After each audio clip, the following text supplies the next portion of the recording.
역사의 길을 묻다 해열입니다. 오늘은 황인종의 탄생을 보시겠습니다.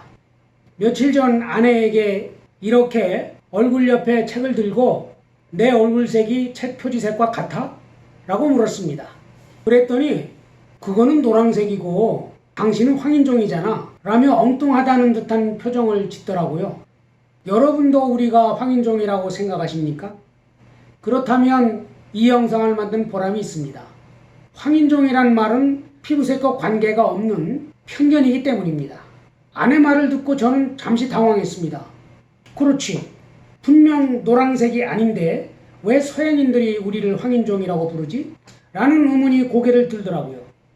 저도 대부분의 대한민국 사람들은 황인종이라고 배웠고 지금도 그렇게 생각하고 있었거든요. 이 책이 그 답을 알려줍니다.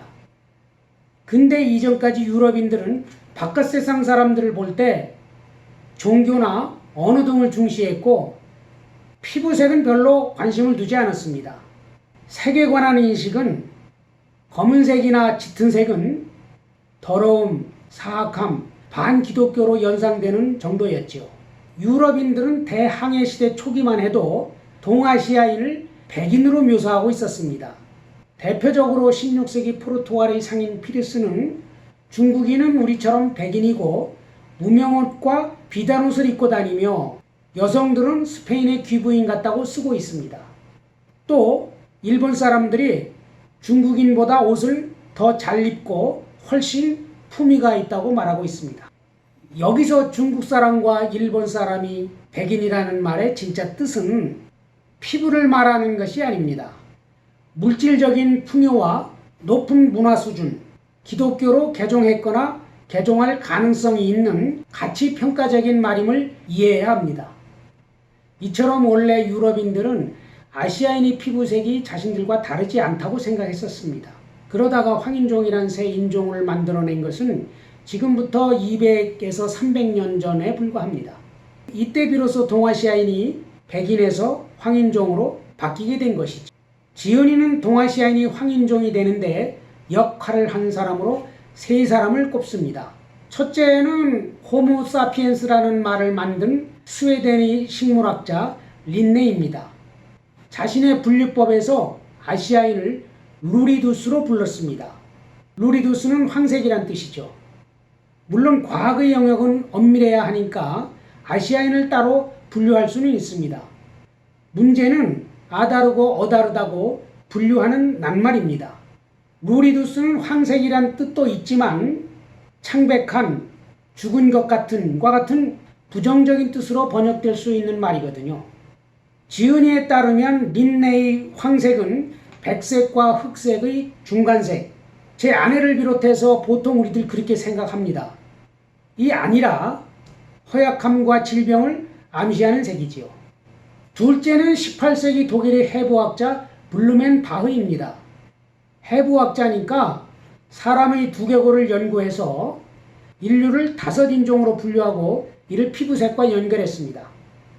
5인종 중에서 유럽인종이 가장 완벽한 인간 유형이라고 보았는데 유럽 사람이니까 그럴 수도 있고요.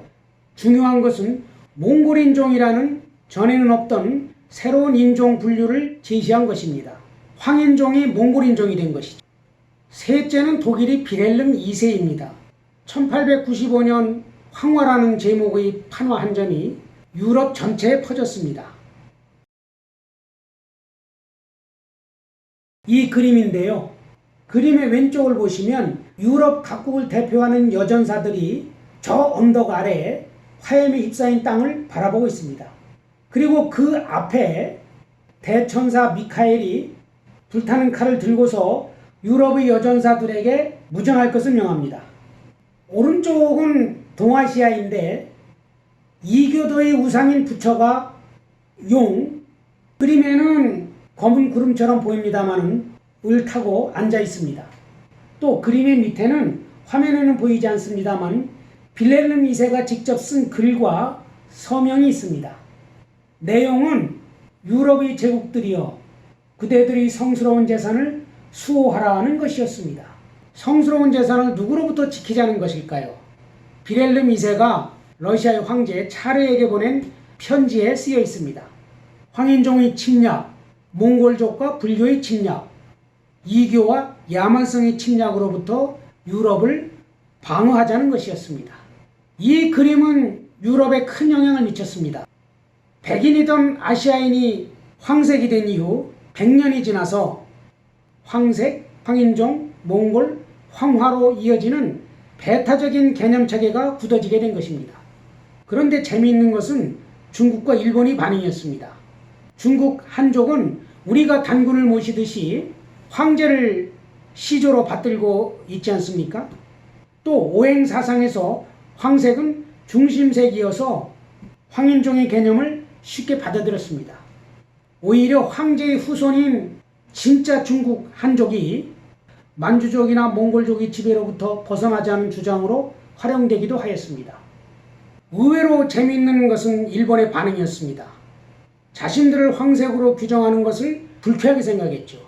중국과 싸잡아 도매금으로 넘어간다고 생각했던 것이죠. 또 일부 유럽도 일본을 황색 위협이 아닌 황색 희망으로 보기도 하였습니다.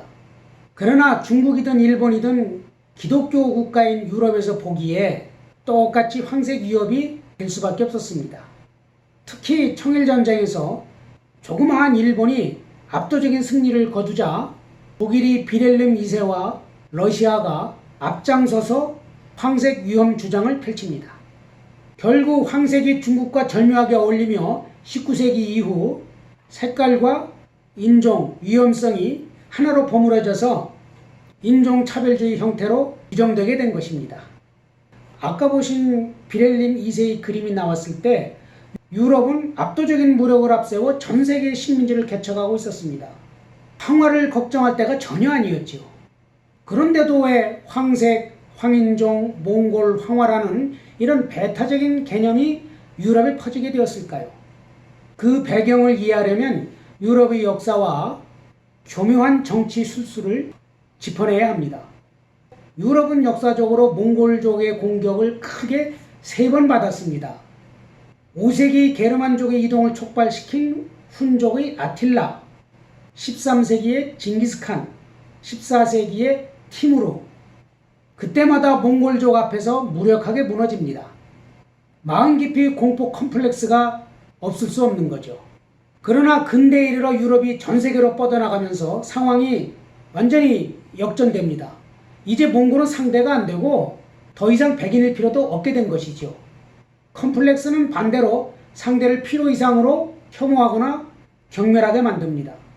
몽골은 공포와 동시에 야만, 추함, 이교도와 같은 부정적 의미가 된 것입니다.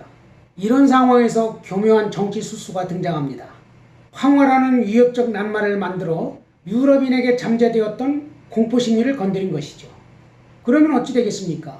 유럽은 위험을 제거하기 위해 아시아나 몽골, 이때는 중국을 의미했습니다. 를 공격할 거 아닙니까? 그러면 더 많은 이익을 취할 수 있는 거죠. 저는 이런 현상을 오랑캐 덧씌우기라고 부르고 싶습니다. 상대를 미개한 오랑캐라고 덧치를 씌워 나의 우월한 지위를 확보하려는 행동이지요. 사례를 보겠습니다. 오랑캐 덧씌우기는 오래전부터 있었습니다. 고대 이집트는 자신들을 케미에 사는 사람이라고 불렀습니다. 나일강이 범람하니까 땅이 검은색이고 기름질 거 아닙니까? 그 주변은 오랑캐죠. 이 사람들은 해만 쨍쨍 내리쬐는 붉은 땅의 나라입니다. 유럽은 지금까지 살펴봤고요. 나치 독일은 우리 모두 알고 있는 것처럼 게르만족이 우월하고 유대인을 박해한 것이죠. 뭐니 해도 오랑캐 덧씌우기 챔피언은 중국입니다.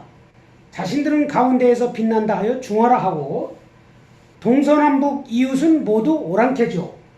동쪽 오랑캐는 활을 잘 쏘는 동이, 북쪽 오랑캐는 고기를 꼬챙이에 꽂아 구워먹는 북쪽, 서쪽 오랑캐는 짐승 가죽을 뒤집어 쓰고 있는 서융, 남쪽 오랑캐는 벌레 같은 남방.